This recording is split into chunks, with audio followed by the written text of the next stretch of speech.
Assalamualaikum warahmatullahi wabarakatuh. Salam dan bahagia. Perkenalkan, saya Siti Solekah, calon guru penggerak angkatan 9 dari SMP Negeri 1 Seragi, Kabupaten Pekalongan. Pada kesempatan kali ini, saya akan menyampaikan tentang koneksi antar materi, kesimpulan dan refleksi modul 1.1 tentang pemikiran Ki Hajar Dewantoro. Nah, bagaimana kesimpulan dari modul ini? Mari kita simak bersama-sama. Setelah saya mengikuti kegiatan ruang kolaborasi, refleksi terbimbing, demonstrasi kontekstual, dan elaborasi pemahaman mengenai konsep pemikiran dari Ki Hajar Dewantoro tentang filosofi pendidikan, kesimpulan yang bisa saya ambil antara lain, pendidikan adalah tempat persemaian benih-benih kebudayaan dalam masyarakat. Ki Hajar Dewantoro memiliki keyakinan bahwa untuk menciptakan manusia Indonesia yang beradab, maka pendidikan menjadi salah satu kunci utama untuk mencapainya. Pendidikan dapat menjadi ruang berlatih dan bertumbuhnya nilai-nilai kemanusiaan yang dapat diteruskan atau diwariskan. Ki Hajar Dewantoro menjelaskan bahwa tujuan pendidikan yaitu menuntun segala kodrat yang ada pada anak, agar mereka dapat mencapai keselamatan dan kebahagiaan yang setinggi-tingginya, baik sebagai manusia maupun sebagai anggota masyarakat. Oleh sebab itu, pendidik hanya dapat menuntun tumbuh atau hidupnya kekuatan kodrat yang ada pada anak, agar mereka dapat memperbaiki lakunya, bukan dasarnya, dan tumbuhnya kekuatan kodrat anak.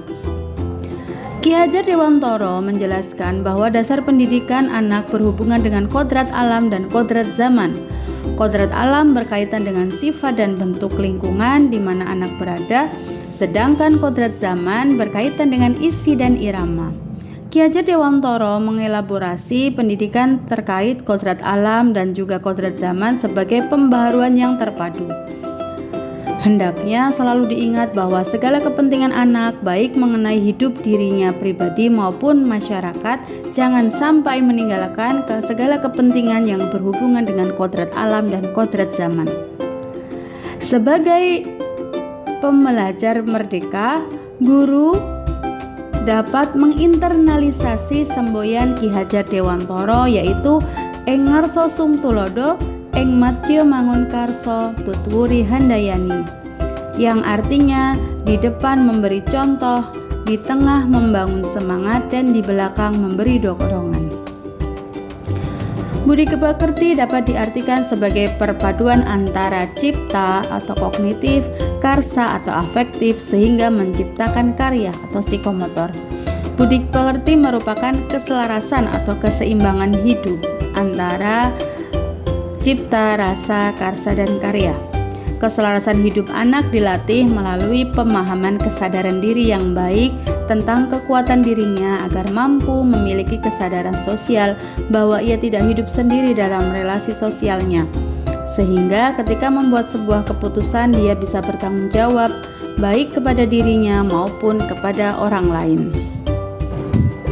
Setelah saya mempelajari modul 1.1 dan menyimpulkannya, ada beberapa pertanyaan refleksi yang harus saya jawab agar kedepannya saya bisa menjadi guru yang lebih profesional. Pertanyaan refleksi pertama, apa yang Anda percaya tentang murid dan pembelajaran di kelas sebelum Anda mempelajari modul 1.1? Sebelum mempelajari modul 1.1 tentang pemikiran Ki Hajar Dewantoro, pembelajaran yang saya lakukan hanya sebatas transfer materi pelajaran saja. Saya menganggap ketuntasan dalam penyampaian materi lebih penting daripada memahami karakteristik murid. Biasanya saya hanya melihat nilai murid hanya dari aspek kognitif saja.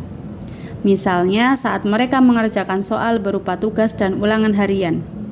Jika nilai murid sudah mencapai KKM, dinyatakan bahwa pembelajaran sudah berhasil.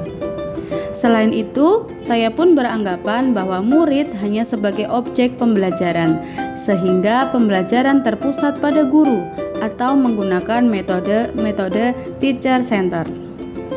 Sebelumnya, saya tidak memperdulikan apakah murid sudah benar-benar paham dari apa yang saya ajarkan atau tidak, karena fokus utama saya lebih ke tercapaian materi. Mengingat materi yang saya ajarkan cukup banyak setiap semesternya. Saya pun meminta anak untuk menghafal materi yang saya ajarkan tanpa memikirkan bagaimana caranya agar materi tersebut dapat dipahami dengan sepenuhnya, sehingga saya pun sering merasa gagal dan mengeluh jika banyak murid yang tidak tuntas setelah melakukan evaluasi. Namun, setelah saya mempelajari modul 1.1 tentang pemikiran Ki Hajar Dewantoro, saya menyadari bahwa apa yang saya pikirkan dan saya lakukan selama ini tidak tepat. Seharusnya saya melakukan proses pembelajaran secara menyeluruh, bukan hanya terpacu pada aspek kognitif saja, namun juga psikomotor, spiritual, sosial, dan budaya. Murid bukan sebagai objek pembelajaran, melainkan subjek pembelajaran. Artinya, murid memiliki kebebasan berekspresi, mengemukakan pendapat, dan berkreasi sesuai dengan metode atau model pembelajaran dan media yang tepat. Guru seharusnya sebagai fasilitator dalam proses pembelajaran. Guru pun harus ikhlas, penuh kesabaran dengan segala ketulusan hati agar terwujud pembelajaran yang menyenangkan dan berpusat pada murid.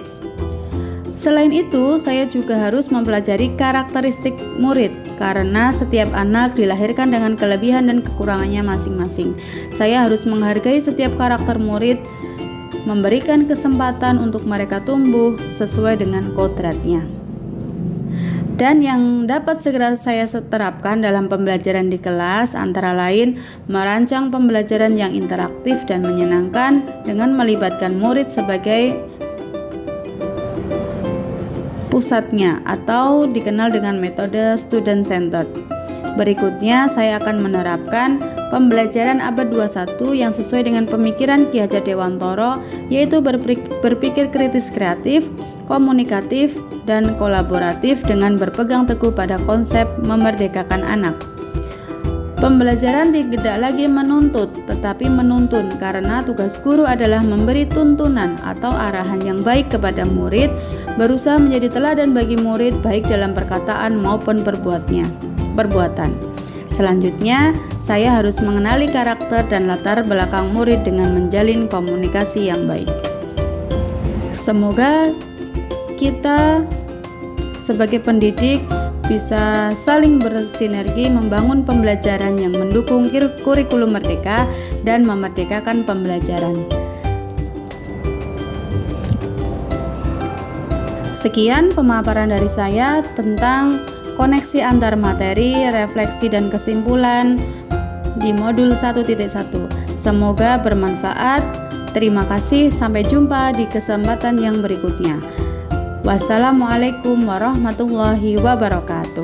Salam dan bahagia.